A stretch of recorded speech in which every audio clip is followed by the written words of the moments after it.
ismaqal iyo daawasho wanaagsan waa markaani qodobadii ugu xiisaha badnaa Soomaaliya iyo caalamka. Qodobada aad ku daawan doontaan waxaa ka mid ah Kenya oo amar culus dul dhigtay dadka Soomaaliyeed ee u soo safraya Nairobi, waxyaabaha ay Farmaajo iyo Shinzo Abe ka wada hadleen oo la shaaciyay, xisbiga Xashan Sheekh Maxamuud oo musharax culus u wata doorashada Galmudug, ujeedada la yaab kale ciidanka AMISOM loo geeyay Dhuusamareeb, taliyaha cusub ee booliska oo ku dhawaaqay go'aan culus oo ku saabsan jidadka xiran ee magaalada Muqdisho. Qodobadaasi qodobo kale ayaad ku daawan doontaan hadduu ay beedmo. Markaan u diyaar garooba ayagoo intaasi ka faahfaahsan.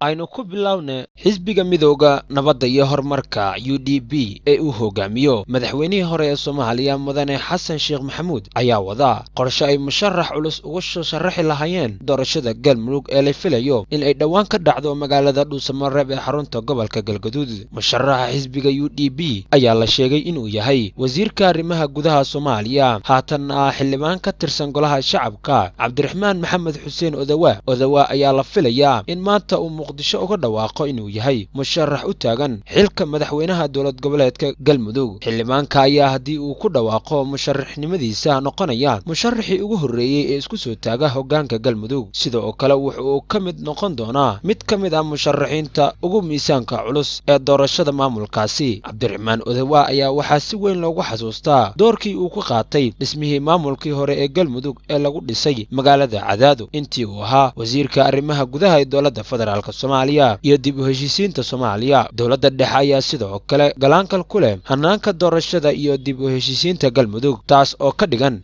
in tartan culus loo geli doono doorashada maamulkaasi. Cutubyo ka tirsan ciidanka Jabuuti ee qaybta ka ah howlgalka AMISOM ayaa gaaray magaalada Dhuusamareeb, kuwaasi oo ka qayb qaadanaya sugidda amniga shirweynaha dib u heshiisiinta Galmudug iyo howlaha dhismaha maamulka Galmudug. Ciidamada Jabuuti oo safar dhinaca dhulka ah uga soo baxay magaalada Beledweyne ayaa soo maray degmada Matabaan iyo Gurceel, waxayna si nabad ah ku yimaadeen Dhuusamareeb. Sarkaal ka tirsan ciidanka xoogga dalka ee qaybta 21aad iyo qaybaha kala ee bulshada ayaa ciidanka ku soo dhaweeyay afaafka hore ee magaalada. Gawaarada gaashaaman iyo kuwa xamuulka ay ciidamadu Jabuuti ay wateen ayaa lagu arkay bartamaha magaalada Dhuusamareeb, waxa ayna saldhig ka samaysteen garoonka diyaaradaha iyo xarumo ku yaala gudaha magaalada, sida ay caasimada online u xaqiijiyeen xubno ka tirsan xafiiska ra'iisul wasaaraha. Ujeedada ciidanka AMISOM loo geeyay magaalada Dhuusamareeb ayaa ah cabsi laga qabo ahlu sunna wal jamaaca in ay dhaqdhaqaaqyo ciidan ka samayso magaaladaasi. dowladda Soomaaliya ayaa afgambi farsamaysan ku samaysay awooddii ciidanka ahlu sunna, taas oo hadda u muuqata in ay meesha ka sii baxayso. Dowladda ayaa la wareegtay saraakiishii ahlu sunna daacadda u ahaa oo ugu horreeyay taliyaha hadda loo magacaabay qaybta 15aad Mascuud, kaas oo hadda daacad u noqday dowladda federaalka Soomaaliya. Xilli muwaadiniinta Soomaaliyeed ay ku qabaan dhibaatooyin ka weyn marista magaalada Wajeer oo lagu baaro isla markaana laga siiyo fiisaha dalkugalka dalka Kenya intooda wata baasaboorka diblomaasiga, ayaa dowladda Kenya haddana waxa ay soo shaacisay amar cusub. Dowladda Kenya ayaa waxay ku dhawaaqday in guud ahaan la joojin doono fiisaha laga qaadan jiray magaalada Wajeer, taas oo beddelkeeda baaris lagu samayn doono magaalada Wajeer oo ay hakan doonto diyaaradda ka soo baxda magaalada Muqdisho. Warqad ka soo baxday waaxda socdaalka dalka ayaa lagu cadeeyay in fiisaha dalkugalka laga qaadan doono magaalada Nairobi garoonka Jomo Kenyatta, isla markaana baaritaano amni oo xoogan lagu soo marsii doono muwaadiniinta Soomaaliyeed Wajeer. Amarkaani ayaa si gaar ah u saameyn doona dadka haysta baasaboorka diblomaasiga ee Soomaaliyeed. Dadka Soomaaliyeed ee aadaya Kenya ayaa la kulma cadaadis weyn iyo waqti lumis ka badan kii ay hore ula kulmi jireen. War ka soo baxay bishii May, dowladda Kenya ayaa lagu sheegay in dhammaan diyaaradaha ka soo duula Soomaaliya ay soo mari doonaan magaalada Wajeer. Sanad ka hor ayay ahayd markii dowladda Kenya ay qaaday xayiraadda diyaaradaha ka soo duula magaalada Muqdisho, iyada oo loo ogolaaday inay si toos ah uga soo duulaan magaalada Muqdisho kana degaan garoonka Jomo Kenyatta. Dowladda Kenya ayaa xoojisay cadaadiska ay ku hayso Soomaaliya tan iyo markii ay ku xoogeysatay muranka dhanka badda ah ee kala dhexeeya labada dhinac. Madaxweynaha Jamhuuriyadda Federaalka Soomaaliya Maxamed Cabdullaahi Farmaajo oo maalmahani ku joogay dalka Jabaan ka qaybgalka shirweynihii 7aad horumarinta Afrika ee TIGA 7 ayaa maanta wada hadal laba geesood ah kula yeeshay magaalada Tokyo ra'iisul wasaaraha Japan mudane Shinzo Abe. Wadahadalka madaxweynaha Farmaajo iyo ra'iisul wasaare Shinzo ayaa diiradda lagu saaray iskaashiga labada dal ee dhinacyada amniga, shaqo abuurka dhalinyarada, maalgashiga beeraha, xoolaha iyo kalluumaysiga, tababarka ciidanka booliska iyo taageeridda ciidanka ilaalada xeebaha Soomaaliya. Labada hogaamiye ayaa sidoo kale isdhaafsaday aragtidooda ku aadan kamira dhalinta qorshaheeda wadajirka ee Afrika iyo Japan ee lagu jaangooyay muddada 3 sano ee soo socota, iyo sidii maalgashayaasha u dhashay dalka Japan ay u soo dhiiran lahaayeen in ay ka faa'iideystaan fursadaha maalgashi ee ka jira Soomaaliya. Madaxweyne Maxamed Cabdullaahi Farmaajo ayaa la wadaagay ra'iisul wasaaraha dalka Japan guulaha muuqda ee shacabka iyo dowladda Soomaaliyeed ay xaqiijiyeen muddadii la soo dhaafay iyo doorka hogaamineed ay ka qaadan karaan kobaca dhaqaale iyo isku xirnaanta dalka iyo gobolka. Waxaan rabaa inaan kaga mahadceliyo adiga iyo shacabka Japan soo dhaweynta diiran ee aad inoo samayseen aniga iyo wafdiga muddadii aan halkani ku sugnayn. Waxaan abaal ka hayaa Japan taageerada tooska iyo midda dadban ay la garab taagneed dowladda federaalka Soomaaliya iyo shacabkeeda. Dhankiisa, ra'iisul wasaaraha Japan ayaa xusay muhiimadda ay Soomaaliya u leedahay barnaamijka iskaashiga labada geesoodka ah ee Japan iyo Afrika, isagoona uga mahadceliyey madaxweynaha iyo wafdiga Jamhuuriyadda Federaalka Soomaaliya ka soo qaybgalka madashani iyo qorsheynta wax ku oolka ay soo bandhigeen. Ra'iisul wasaare Abiy ayaa sidoo kale ku bogaadiyey dowladda federaalka Soomaaliya horumarinta ay ka gaartay dowlad wanaagga, dib u habeynta dhaqaalaha iyo ciidanka. Waxa uuna ballan qaaday in ay Japan ay kaalin mug leh ka geysanayso dadaalada deyn cafinta oo ay si wada jir ah uga shaqaynayaan xukuumadda federaalka Soomaaliya iyo hay'adaha caalamiga ah ee maaliyadda oo ay Japan ka tahay xubin firfircoon. Gudoomiyaha cusub ee gobolka Banaadir ahna duqa magaalada Muqdisho Cumar Maxamuud